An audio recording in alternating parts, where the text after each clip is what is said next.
There are several studies that show the greatest achievers aren't those who fail the least. No, the greatest achievers are those least frightened of failure. They're willing to take on the challenge without the guarantee of success, seeing the end but not sure when it will be or where it will be. Although success and failure go hand in hand, many people have a problem with failure. They think it's a bad word, has a bad connotation. They don't see it as a stepping stone. They see it as an end result. Quite often, success requires failure, sometimes many failures. Is failure working on a project that ended with poor results? No, of course not. Is failure launching a new product that failed miserably in the marketplace? No, of course not. Is failure doing the best you possibly can with your kids and having them disappoint you in a very personal way? No, of course not. There's no failure in pouring your heart and soul and energy into something that didn't work. Rather, failure is not trying at all. If success is the steady progress toward your own personal goals, then failure is no progress at all, not even trying. Success and failure are always linked together. Success and failure are always linked to ambition. And let's remember, success is doing, failure is not doing. It's that simple. In every scientific discovery, there were dozens or hundreds of failures before one success. Without failure, opportunity cannot be created. Without failure, there can be no success. Tom Peters, world-renowned author and management expert, said recently, "There is only one way to be in serious trouble today, and that is not to be trying, not to be failing, not to be stretching yourself. Success is a doing. You've got to actually do it. Activity is high priority in the life process to try and get maximum benefit out of what we have available. Our resources, our skills, our knowledge, and our talents. Success is a doing that tries to get maximum benefit out of what we have available." Benjamin Disraeli, former Prime Minister of England, once said, "Nothing can resist a human will that will stake even its existence on its purpose." I'll do it or die. What a powerful set of words. Resolve says, "I will." Two of the most powerful words in our language. The formula for disaster: could, should, don't. Here's the formula for fortune: could, should, will. Could, should, will. I will, I should, I can, and I will. Two of the most powerful words in the language. I will. The man says, "I will climb the mountain." They say it's too high, it's too difficult, it's too rocky, it's never been done before. The man says, "Hey, it's my mountain, I'll climb it. Pretty soon you'll see me waving from the top, or dead on the side, because I'm not coming back until I've done it." But what is the measure of success? How do you know if you're successful, really successful? How do you know, especially when your success could be so vastly different from someone else's success? Here's how you measure. Results. Making measurable progress in reasonable time. That's all life asks. Making measurable progress in reasonable time. So you've got to be reasonable with time. Don't be unreasonable with time, parents. Don't be unreasonable with time, managers, brokers, business associates. Have a little patience. You can't ask somebody every 5 minutes, "How are you doing now?" That's too soon. The guy says, "I haven't left the building yet. Give me a break." So 5 minutes is too soon to ask. So 5 years is what? Too long and too late. So what is reasonable time to ask for results as a measure of progress? Here's number one. At the end of the day. You can't let more than a day go by without getting some things done, some letters written, When you work on the job, there are some things you've got to get done within a day. You've got to make some calls within a day. Your health disciplines, you've got to get those done within a day. You can't carry over. You can't say, well, I'll eat 9 apples 10 days from now. No, it's an apple a day. A day. Some things you've got to get done within a day. So at 5 minutes to midnight and you haven't gotten your apple in yet, munch away and get it done. Walking around the block every day is good. Walking or running 6 hours a day is bad. It's obsessive. Unless, of course, you make your living as a marathon runner. Then you're doing your job. Eating an apple a day is good. Eating only apples is bad. You won't get all the protein and vitamins and nutrients your body needs. Working hard, burning the midnight oil, doing it until is good.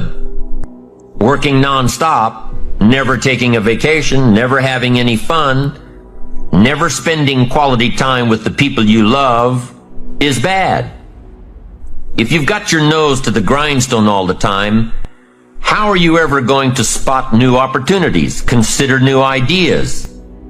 It doesn't work that way. You've got to stop and ponder where you've been and where you're going. You've got to reflect so you know if you're even on the right track. For workaholics, there's never enough work. They can work 10, 12, 14 hours a day, take 2 jobs, work them back to back. The only satisfaction is fighting off sleep, denying life's pleasures, getting more tasks done. Some people are impressed with this type of behavior. But just because a workaholic spends too much time working, that doesn't mean he or she ends up with the most money. These people are generally more task-oriented than results-oriented. They're busy being busy, not busy being productive. Workaholics generally end up alienating their families, losing their health, facing a crisis of values. Now, wouldn't you prefer a life of productivity rather than a life of tasks? Of course. When you schedule your time and take advantage of your time, you can work smarter instead of working longer.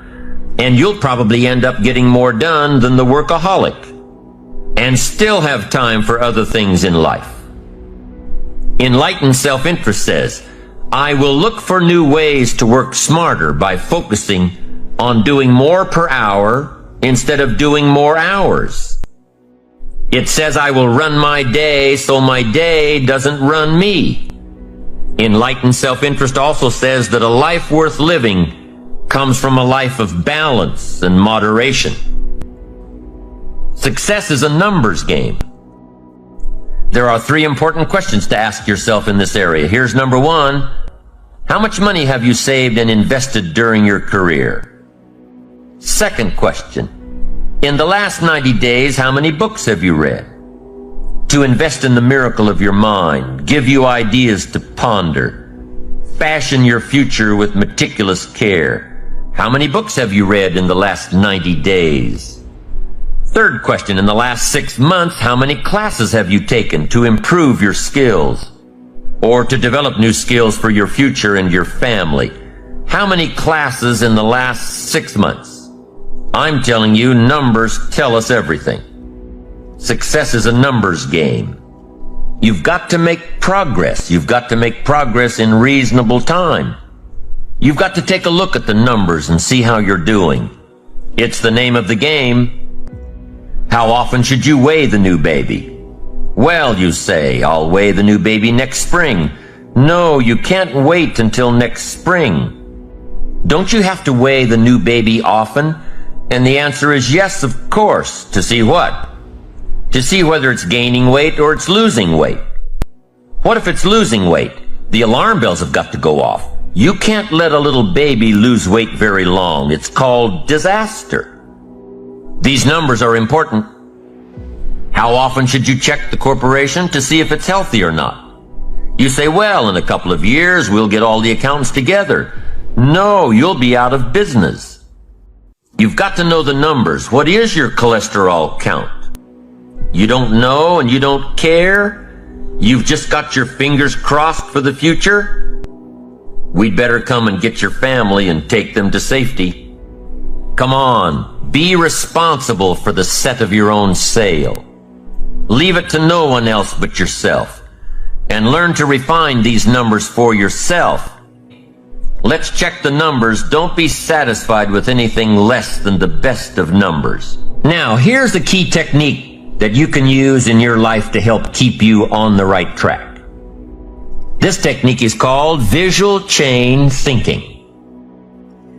Ambitious people don't see each step toward their goals as a singular step, each discipline as a singular discipline, each project as a singular project, each sail as a singular sail.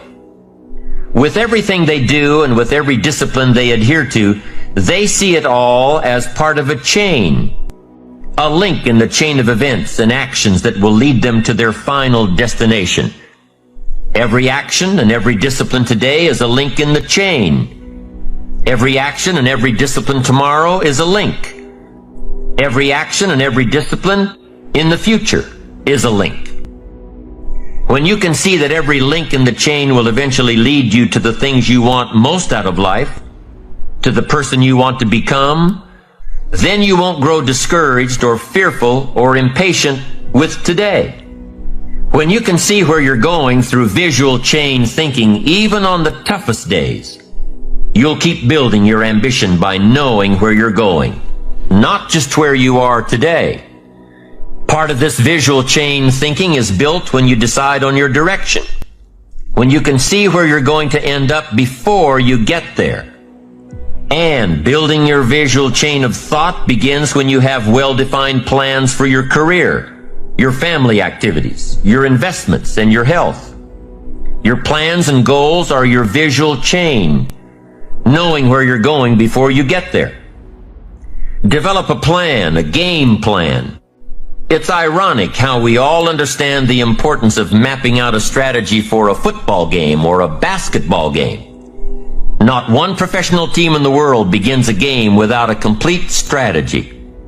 But few of us take the time to map out a strategy for our lives, a game plan. Here's the first rule for your game plan of life. Don't start your day until you have it finished. Don't begin your activities of the day until you know exactly what you plan to accomplish. Don't start your day until you have it planned, and do this every day. I know all this writing takes time and a disciplined effort, but remember that value is the fruitful result of discipline, not hope. Once you've mastered the art of planning your day, you're ready for the next level. Don't start your week until you have it finished. Don't begin your activities of the week until you know exactly what you plan to accomplish. If you learn to plan your days as part of your overall game plan for the week, the parts will fit much better. Your days will be better, more effective. You'll be working smarter, not harder. And when you've learned to plan your week, guess what? You've got to plan your month. Don't start your month until it's finished. By developing and following your game plan, your days and weeks and months all become part of a bigger plan, a bigger design, a long-term view of your life, a visual chain. You'll start gaining a greater perspective of it all because you are planning. It takes great discipline on your part, but it will soon lead to a new habit, a habit of mastering your time, a habit of discipline that will lead you to the good life. Your game plan will serve as a constant reminder of all that you need to do to get where you want to go. If you're doing all that you're scheduled to do, game plans are very rewarding. And the discipline of developing and following a game plan is exciting. Day by day by day, week by week, you'll see the magic of your dreams and plans turning into reality. It's an incredible feeling of being in charge of your life, your surroundings, your future. It's like creating a work of art on the biggest canvas imaginable. It's creative. It's beautiful. This is powerful stuff, to dream a dream, plan for the dream, and then to watch your dream turn into reality.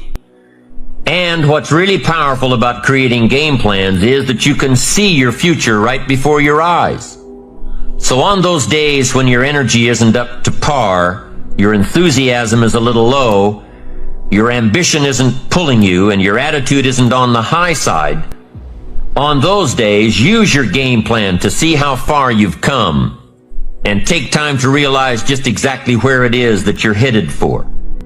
On those days, it's your discipline and visual chain of the future that will pull you ahead. It can't possibly set you back. It'll pull you ahead.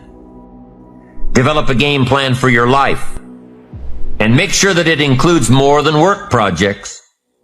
Make sure that your game plan includes time for recreation, time for reflection, time for exercise, time for health, time for spirituality.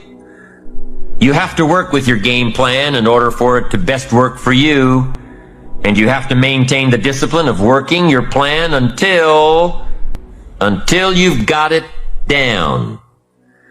In the end, it is your own discipline that acts as the magic catalyst to give substance and depth to your ambition, to achieve your own plans and dreams, to have what you want to have, and to become what you want to become. Your consistent self-discipline is the magic catalyst.